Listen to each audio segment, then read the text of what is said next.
Aluminium industry has not yet started looking at e-commerce as a tool to increase the business worldwide. I'm here to present a innovative product because I'm standing at innovation podium. Let me take you through the entire presentation where you will be able to understand how we are contributing to the aluminium business via e-commerce. Well, it is said that if you always do what you always did, you'll always get what you always got. It is with this thought, let us very quickly look at the total worldwide primary aluminium production, wherein for 2012 it was 45 million tons, that was the primary aluminium production, and the secondary aluminium was 18 million tons. We have sourced this data from Aluminium International Institute. So together it is 65 million tons, which is on the world map, and no surprises, China is ruling with 23.2 million tons of production for 2012.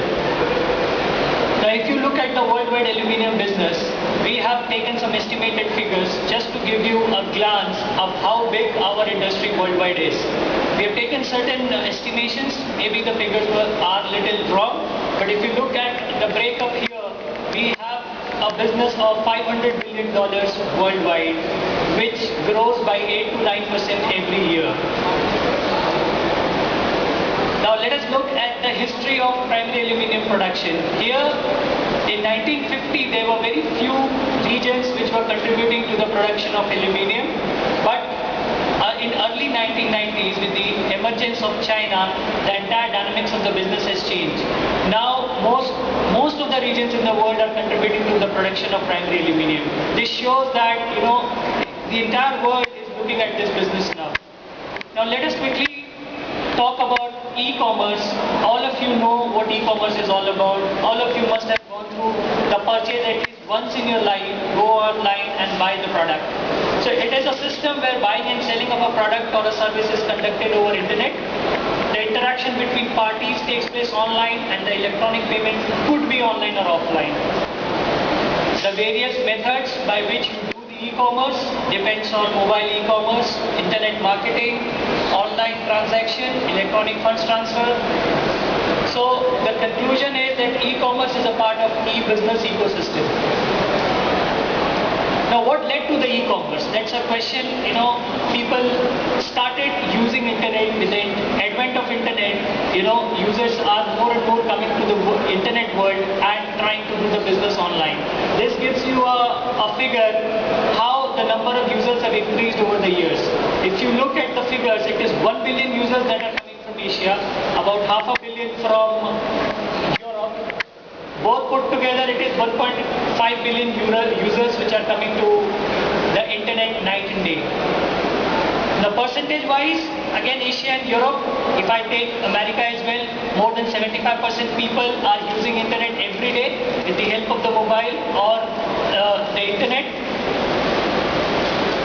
This is the internet users distribution. This is a very interesting slide. If you look at it, really interesting. 85% of people in UK use the internet out of the total population. But if you look at the numbers, yes, it is the China where it has the maximum number of internet users who are coming. So for aluminium industry, they are ruling the business, and they are ruling the e-commerce business as well.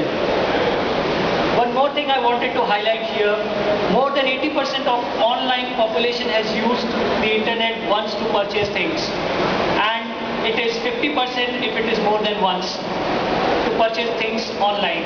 So what is the total worldwide e-commerce business that we are looking at?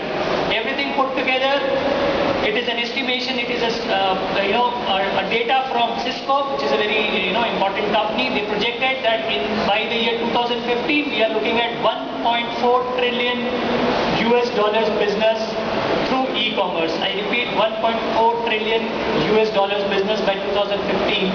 That's a report by Cisco. So it's quite a huge. Now what are the hindrances and the challenges for e-commerce in the aluminium industry or maybe the industrial market? The need to custom configure the products. We just cannot go online and sell the product. We all know, but we have to start somewhere. If you're not starting now, maybe we are losing the bus. Another basic problem is, we cannot offer complex promotionals involving specific terms and conditions. cannot execute multiple bulk orders very quickly on the online platform. These are the very basic problems that an international product or a industrial product, faces on the internet while selling the product. If it is a retail product, yes, you go online, you select the product, and you make the payment through your credit card and come out. So e-commerce in aluminium industry, yes, of course, the figures are 500 billion US dollars according to us, which is quite a big market. There still exists a huge gap between e-commerce and aluminium industry, and that is where L Circle comes into the picture. We started off 3 years back with a very unique range of services and a vision that in the 10 years down the line, e-commerce will play a significant role in aluminium industry. Ladies and gentlemen, welcome to the virtual aluminium ecosystem. What we are drawing from the earth, we are again putting it back. We are covering the entire value chain of aluminium. So it is my humble request to change the way you look at aluminium business. This is a virtual ecosystem wherein we have our services right in front of you. To start with, it is news circle. We are sourcing different news from different parts of the world and putting it on a platter for you to make it easier to know what is happening in the aluminium industry. Then we have value circle to find out LME SME prices, again right in front of you, without going to any other website. Then we have event circle for the next 24 months, what is happening in aluminium business, right from bauxite to alumina to primary, secondary and downstream. You'll find the information right in the website. Business circle, again an interesting thing, you can put up your buying or selling leads here and get in touch with people doing business online. Mind you, we do not restrict users.